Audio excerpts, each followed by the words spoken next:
आपने सरकटा के बारे में कई कहानियां सुनी होंगी, मूवीज और टीवीज में देखा होगा, लेकिन इस वीडियो में हम आपके लिए बंगाल में घटी सरकटे की एक सच्ची कहानी लेकर आए हैं। दिवाकर बचपन से ही लखनऊ में पला बड़ा था और वो कई सालों बाद वापस अपने गांव जा रहा था, जो कि वेस्ट बंगाल और बांग्लादेश बॉर्डर के एक छोटे से कोने पर था।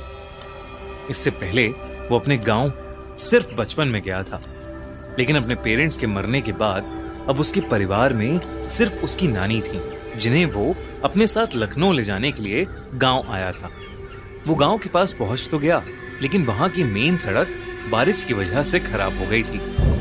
उसने देखा तो पास में ही एक साइन बोर्ड था, जो कि जंगल के रास्ते से उसके गांव की तरफ इशारा कर रहा था। दिवाकर ने वो रास्ता तो ले लिया, लेकिन उसे नहीं पता था कि वो रास्ता लेना उसकी जिंदगी की सबसे बड़ी गलती बनने वाला है। शाम ढल रही थी और जंगल का वो रास्ता एकदम सुनसान था। पूरे रास्ते में बस उसके अलावा और कोई नहीं था।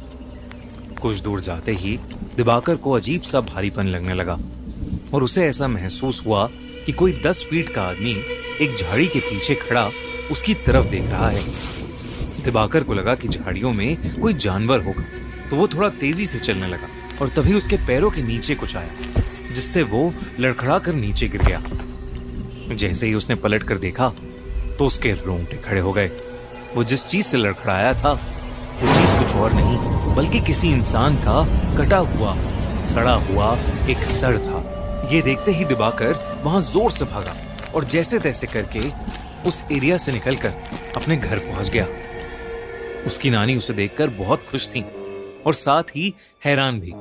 खुश क्योंकि उन्होंने दिवाकर को कई सालों बाद देखा था, और हैरान क्योंकि उसके पूरे कपड़े कीचड़ में सने हुए थे। उसने अपनी नानी को बताया कि वो जंगल वाले रास्ते से आया और उसे वहां एक कटा हुआ सर दिखा। ये सुनते ही उसकी नानी का चेहरा एकदम सफेद पड़ गया।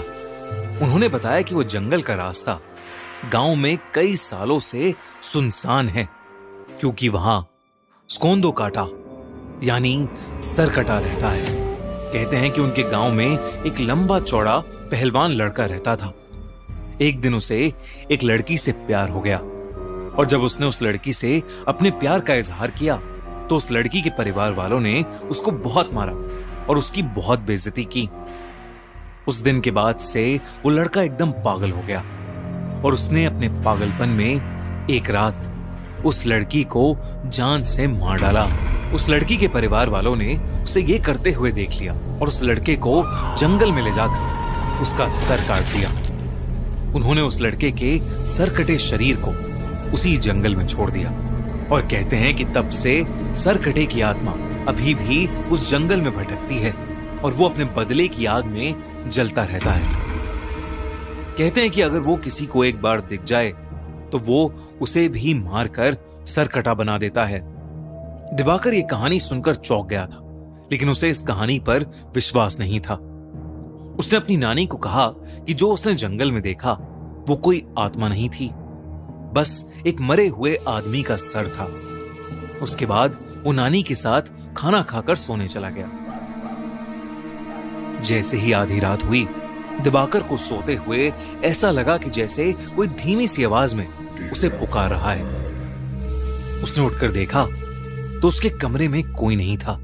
उसे लगा कि शायद उसकी नानी होंगी, पर जब वो उनके कमरे में गया तो वो गहरी नींद में सो रही थीं। उसे ये अपनी थकान का नतीजा लगा और वो फिर से सोने चला गया।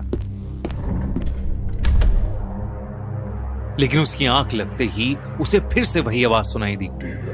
दिवाकर ने देखा कि वो उसी जंगल में है और उसके ठीक पीछे एक 10 फुट लंबा आदमी खड़ा है और उसके हाथ में उसका कटा हुआ सर है।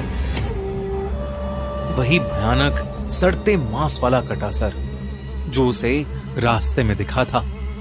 वो सर अब दिवाकर से मदद मांगने लगा और उससे कहने लगा कि क्या दिवाकर उसका सर उसके शरीर पर वापस जोड़ सकता है। और मदद मांगते ही वो सर कटा बहुत ही भयानक तरीके से हंसने लगा और अचानक दिवाकर की नींद टूट गई। लेकिन जैसे ही दिवाकर की आंख खुली वो कटा सर उसके ठीक सामने हवा में तैर रहा था और वो कटा सर वैसे ही भयानक तरीके से हंस रहा था। दिवाकर के होश उड़ चुके थे, लेकिन वो अपने बिस्तर से हिल ही नहीं पा रहा था। वो डर के मारे जोर से चीखा और तभी उसकी नानी उसके कमरे में आई और उन्होंने कमरे की लाइट्स ऑन कर दी। लाइट्स ऑन करते ही वो कटा सर वहां से गायब हो गया। जब नानी ने उससे पूछा कि उसे क्या हुआ है, तो दिवाकर ने अपनी नानी से कहा कि उसने बस एक बुरा सपना देखा है। उस रात दिवाकर सो नहीं पाया। उसने गांव वालों से उस सरकटे के बारे में कई किस्से सुने, जिसमें से एक किस्सा ये भी था कि वो सरकटा लोगों से अपने सर को जोड़ने के लिए मदद मांगता है और अगर किसी ने उसका सर जोड़ दिया तो वो पूरे गांव का विनाश कर देगा और जो लोग उसका सर जोड़ नहीं पाते वो उन्हें मारकर अपने जैसा सरकटा बना देता है। उस रात जब दिवाकर अपने कमरे में सोने के लिए गया तो उसने देखा कि खिड़की के बाहर एक अजीब सा लंबा सा आदमी शॉल ओढ़े खड़ा है। वो देखते ही दिवाकर घबरा उठा। अचानक से उसका दम घुटने लगा।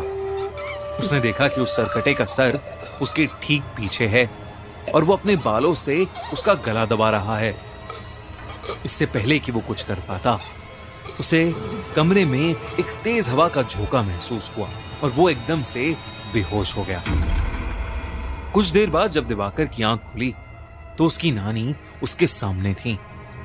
दिवाकर अपनी नानी को देखकर रोने लगा और उसने अपनी नानी को सरकटे के बारे में सब कुछ बताया। उसकी नानी बेहद घबरा उठी। दोनों ने डिसाइड किया कि वो सुबह होते ही उस गांव को छोड़ देंगे। उसकी नानी दिवाकर के कमरे में उसके साथ ही लेट गई। लेकिन कुछ ही पलों में जब नानी की आंख खुली तो दिवाकर बेड पर नहीं था। उन्होंने पूरे घर में उसकी तलाश की, लेकिन वो कहीं नहीं मिला। दिवाकर की नानी बहुत ज्यादा घबरा गई क्योंकि उन्हें डर लगने लगा था कि कहीं वो सरकटा उसे ले तो नहीं गया। उन्होंने गांव वालों से मदद मांगी और वो सब उसे ढूंढने में लग गए। जैसे ही वो जंगल में पहुंचे, उन्हें किसी के जोर से गुर्राने की आवाज आई। तब उन्होंने देखा कि दिवाकर एक बड़ी सी तलवार लेकर खड़ा है। दिवाकर की आंखें सफेद हो चुकी हैं और वो गुस्से से गुर्रा रहा है, जैसे वो बिल्कुल पागल हो गया। दिवाकर की नानी ने उसे आवाज लगाई, लेकिन नानी की आवाज लगाते ही दिवाकर ने एकदम से अपनी तलवार से सबके सामने अपना सर काट लिया। ये देखते ही सब गांव वाले वहां से भाग गए और उसकी नानी वहीं जमीन पर गिरकर रोने लगी। सालों बाद किसी ने सरकटे के हाथों एक मौत देखी थी और इसीलिए उस घटना के बाद सभी लोगों ने उस गांव को हमेशा हमेशा के लिए छोड़ दिया। कहते हैं कि बंगाल में उन जंगलों में अब एक नहीं बल्कि कई सरकटे भटकते हैं, जिन्हें स्कोंदा कोटा या कोंदा कोटा भी बोला जाता है।